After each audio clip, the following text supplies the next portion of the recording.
Jarvis, open the mask. Welcome back to the Banganator podcast, episode 19, Wild Card Weekend. And how about those Cowboys? Jarvis already know. Yup. Beating the Buccaneers 31-14. Taking down Tom Brady for the first time. Winning a road playoff game for the first time in 30 years. Dak Prescott proving all the haters wrong. Let's freaking go. Be on to the divisional round against the 49ers.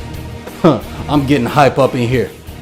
Jarvis, let's get to them stats. Close the mask. As y'all see, I'm on my Tony Stark energy today. Feeling good. Feeling good after that wild card win against the Bucks. Making Tom Brady actually look like the 45-year-old man that he is. Got my Cowboys pendant right here. Got my cross. Got to represent Jesus Christ. So, hey, call me 2 Chainz if you want to. Call me Tony Stark if you want to. But, shoot, all I know is I'm feeling good. Cowboys offense. Sensational. Dak Prescott. Nearly flawless. 25 of 33. 304 yards, 4 touchdowns. And this time, no interceptions.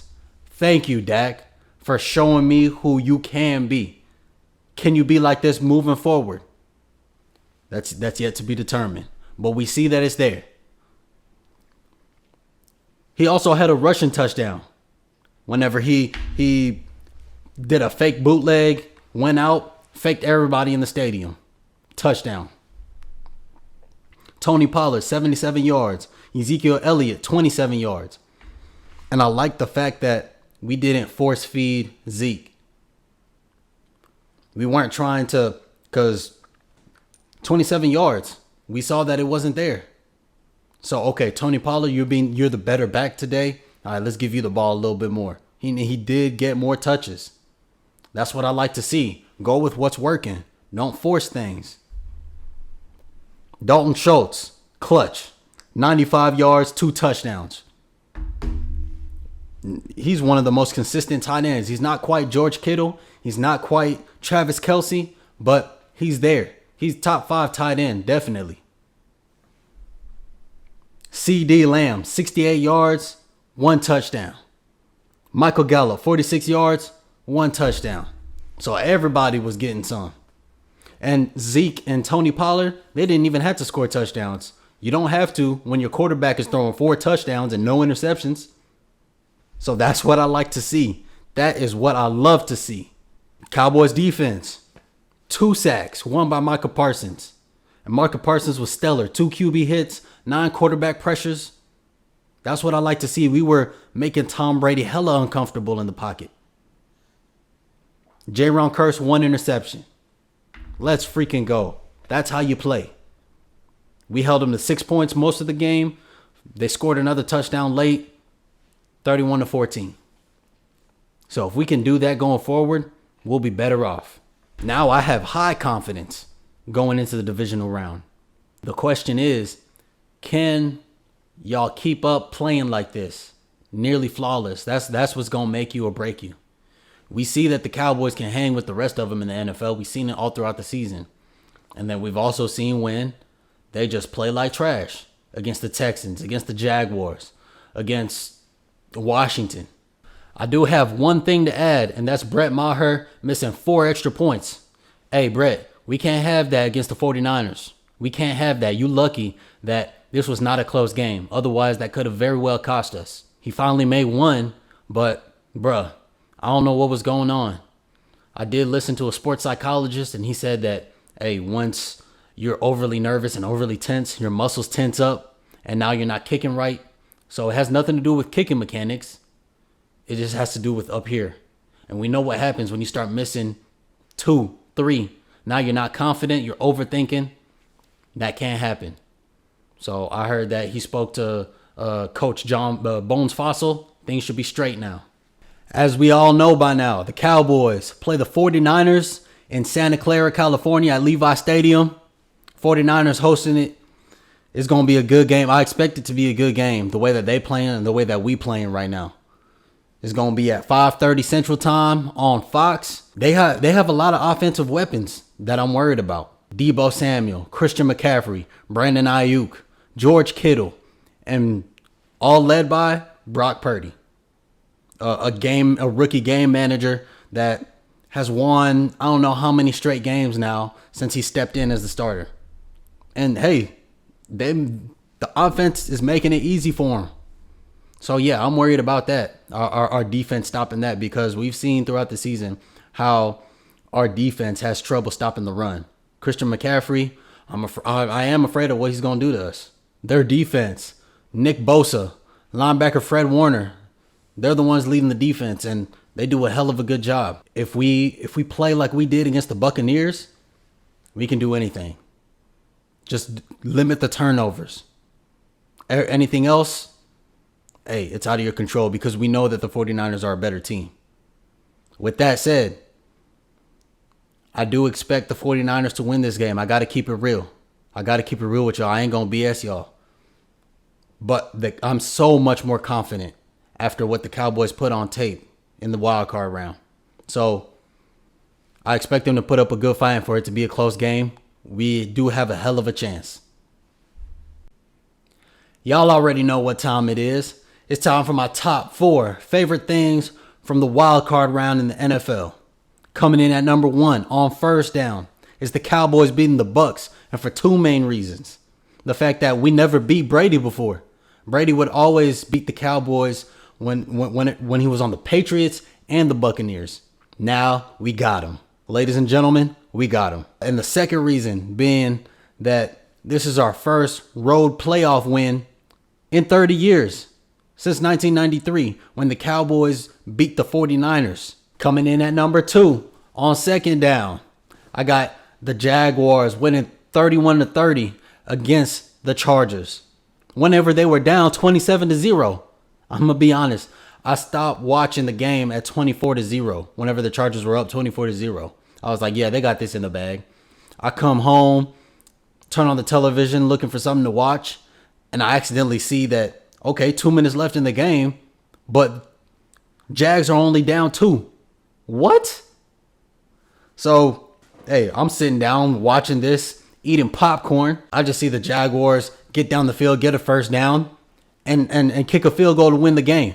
Chargers, what y'all doing? First of all, big ups to Trevor Lawrence, who threw 4 picks in the first half, and then short-term memory, came back, won the game. Chargers, y'all need to fire y'all's coach. Y'all need to fire Coach Staley. Nah, he got to be out of there, bro. Third down, coming in at number 3. Hey, I'm going to reiterate it, but hey, my third favorite thing is Dak Prescott's performance. Putting all the haters to rest. Come on, Dak. That's how you do it. That's how you prove him wrong, including me. I thought it was guaranteed he was going to throw a pick, but he didn't. And he threw 4 touchdowns instead and 1 rushing touchdown. 305 yards. Let's freaking go. 25 completions of 33 attempts. You can't ask for any better than that, bro. In the playoffs, come on, bro. And on fourth down, last but not least, my 4th favorite thing was Daniel Jones' monster performance. He was amazing. I saw jokes about him being the white Michael Vick, because he can run. Just listen to these stats right here. 24-35, 301 yards, 2 passing touchdowns, 78 rushing yards, and 1 rushing touchdown. That's amazing. A lot of running backs from week to week don't even get 78 yards. Like, he's special. Him and Saquon Barkley put the whole team on their back. And Brian Daboll, Coach Brian Daboll, man, he doing something special with Danny Dimes, because Danny be throwing dimes all over the field. So I'm looking forward to what he's going to do against the Eagles in the divisional round. Y'all already know I'm going to talk about my Texas Longhorns. Hook 'em. Texas men's basketball, they 15-3. They still rolling. Even though they did lose one, they still rolling. They still looking good. They won 72, a tight game, 72-20, 72-70. Just a 2-point loss versus Texas Tech. Timmy Allen, 20 points. Marcus Carr, 20 points. Serge Jabari Rice, 18 points. These guys was rolling, and they needed every single one of them points to get that 2-point win. Because Texas Tech, let me just say, the competition was good. It was stiff. And Texas had to come back in that game. So that was an amazing game. And they did lose 78-67 versus Iowa State. Christian Bishop had 12 points, low scoring. Nobody else did anything much in that game. So that was a shame, but shoot, they still rolling. I could see it. Texas women's basketball, they rolling too. They 13-5 right now, and they just beat Iowa State 68-53. Deanna Gaston, she got 17 points, and Shaylee Gonzalez and Morris, they got 11 points each. So, hey, that was enough to beat them pretty good. So, all in all, Texas basketball, sure, we doing good. Hey, I'm going to keep iterating it. I expect both the men and women to make it to the tournament, make it deep into the tournament. And now we talking Dallas Mavericks. The Mavs, they 24-22 right now, and they're up and down. They won a big game against the Lakers, 119-115, and it was double overtime. Luka had a 35-point triple-double. Christian Wood had 24 points. Tim Hardaway, 22 points. So, hey, the ballers were balling. And they lost back-to-back games versus the Trailblazers, 136-119 and 140-123. The first game, Luka scored 15. You already know that ain't good enough. And the second game, Luka didn't play. Spencer Dinwiddie had 28 points. And they just played the Atlanta Hawks. They lost 130-122. Luka had 30 points, but it wasn't enough to overcome Trae Young and them boys in Atlanta. So, hey, we the 5th seed right now. So let's hope that we can keep the ball rolling and get to the playoffs and do some good things. Thank y'all for watching this episode of the Banganator podcast.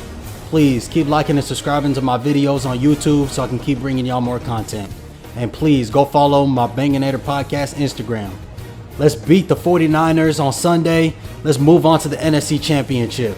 Hey, I'm going to have to activate battle mode against these guys. Let's go. The Banganator podcast is brought to you by Esley Banga, diehard fan of the Dallas Cowboys since 1997. How about them Cowboys?